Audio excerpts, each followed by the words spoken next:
Stress na ba kayo sa distance education ng mga bata? Narito ang ilang paraan upang mapadali ang distance education ng inyong mga anak.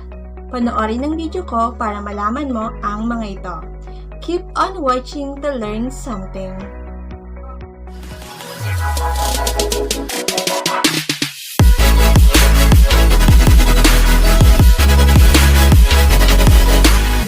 Hi guys!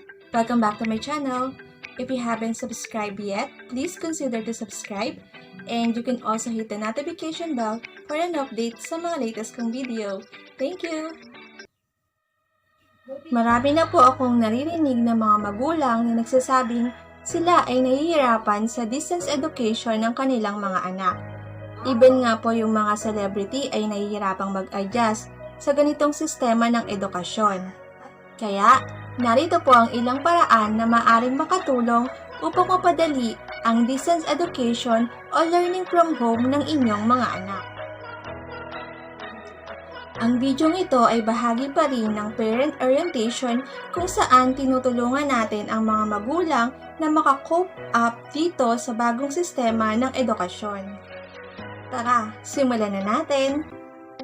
Ang una pong paraan upang ang distance education ay mapadali para sa iyo ay planuhin ang buong araw ninyo kasama ang inyong anak, or plan the day with your child, para po mabawasan ang inyong stress sa pag-iisip kung paano nga ba ang inyong gagawin sa distance education ng inyong mga anak. Ay kausapin niyo po ang inyong anak at magkaroon po kayo ng plano tungkol dito.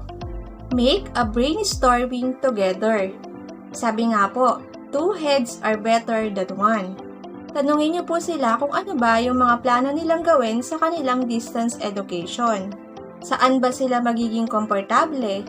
Hayaan niyo pong ibigay nila ang kanilang opinyon at mga nais nilang gawin dito sa kanilang distance education. Sa ganito pong paraan, hindi na po kayo may stress sa pag-uutos sa inyong anak ng kanilang mga dapat gawin. Kasi sa kanila na po mismo manggagaling kung ano ba yung sa kanila ay mas komportable para dito sa distance education. At kapag napag-usapan nyo na po kung ano yung plano nyong gawin dito sa kanilang distance education, ang gagawin nyo na lamang po ay i-remind sila na, anak, di ba? Ito yung napag-usapan natin gawin kapag dumating na yung distance education mo. Sa ganito pong paraan, hindi na po kayo mag-isip pa kung paano nyo gagawin ang distance education ng inyong mga anak. At ngayon po ay dumako tayo sa pangalawang paraan kung paano nga ba mapapadali para sa iyo ang distance education ng inyong mga anak. Pangalawa po ay magkaroon ng oras para sa sarili o make time for yourself. Alam ko po na bilang mga magulang, tungkulin nyo na maging maayos ang lahat sa inyong pamilya, lalong-lalo na po pagdating sa edukasyon.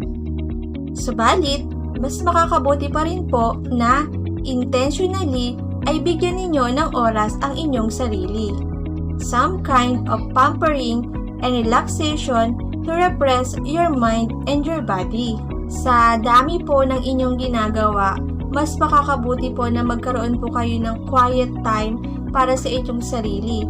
Kahit po na 10 minutes lamang po sa bawat araw, ito po ay makakatulong para ma-refresh po ang inyong pag-iisip. Maaari din po kayong magkaroon ng break time para sa inyong sarili na humigo po ng mainit na tsaa o uminom ng paborito nyong drinks para po ma-relax po kayo. Maaari niyo pong bigyan ng beautification moment ang inyong sarili, kagaya po ng pagpamamanicure or pagpapa-pedicure, or simpleng pag-aayos ng kilay nyo, or maaari din po na kayo ay mag-power nap. Kapag po ginawa nyo po ito para sa inyong sarili, may iwasan nyo po yung sobrang stress dahil sa pag-iisip ng mga dapat nyong gawin. At kapag po kayo ay nakapag-refresh na at nakapagpahinga at nakapag-pamper ng sarili, mas magagawa nyo po na tulungan sa kanilang pag-aaral ng inyong mga anak nang mayroong masayang pakiramdam. At ngayon po ay dumako tayo sa pangatlong paraan kung paano nga ba mapapadali ang distance education para sa inyo. Pangatlo po ay Ibilang ang buong pamilya sa pagtulong sa pag-aaral ng mga bata. Involve the family. Family are united as one, di po ba? Ang distance learning o learning from home ay dapat kabilang sa regular routine ng buong pamilya. Dahil buong taon naman po itong magaganap, mas makakabuti po na ang bawat isa ay mayroon tungkuling gagawin para dito. Kung meron po kayong mga nakakatandang mga anak, sila ate, sila kuya, maaari nyo po silang hingan ng tulong para tulungan kayo na i-assist ang kanilang mga nakakabatang kapatid sa kanilang pag-aaral.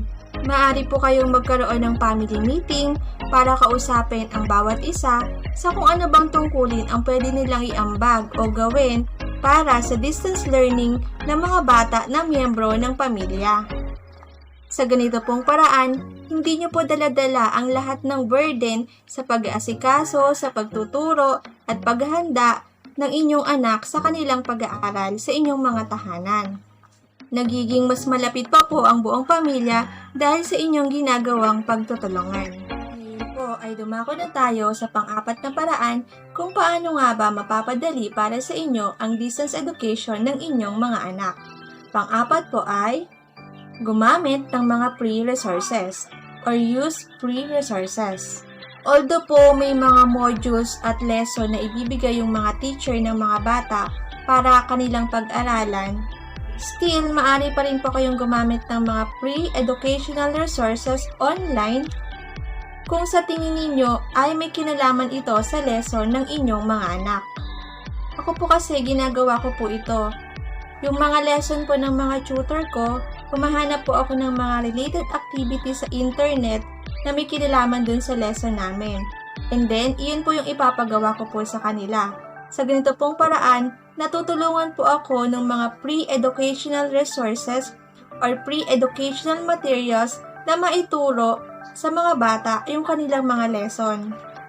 Minsan nga po, mas madali pa nilang naiintindihan yung mga video lesson or yung mga picture kapag pinakitaan nyo sila ng picture na may kinalaman doon sa inyong lesson.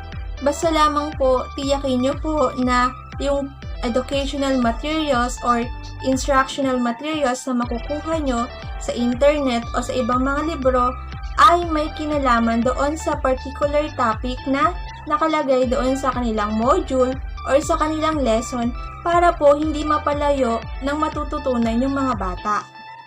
Sa ganito pong paraan, hindi po kayo mai-stress sa pagpapaintindi dun sa mga lesson ng mga bata sa kanila.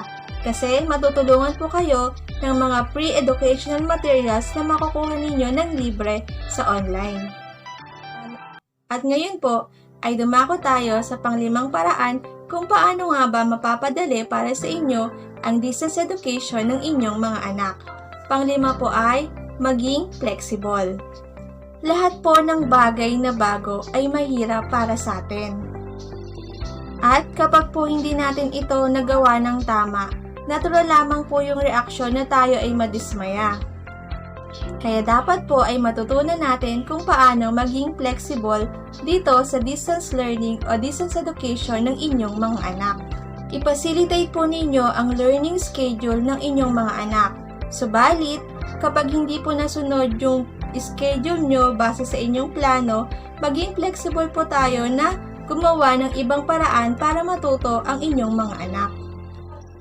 At kapag po naging handa rin tayo sa positibo at negatibong maaaring kalabasan ng distance education ng ating anak, hindi po tayo magiging stress kung hindi man mag-workout itong distance education para sa mga bata.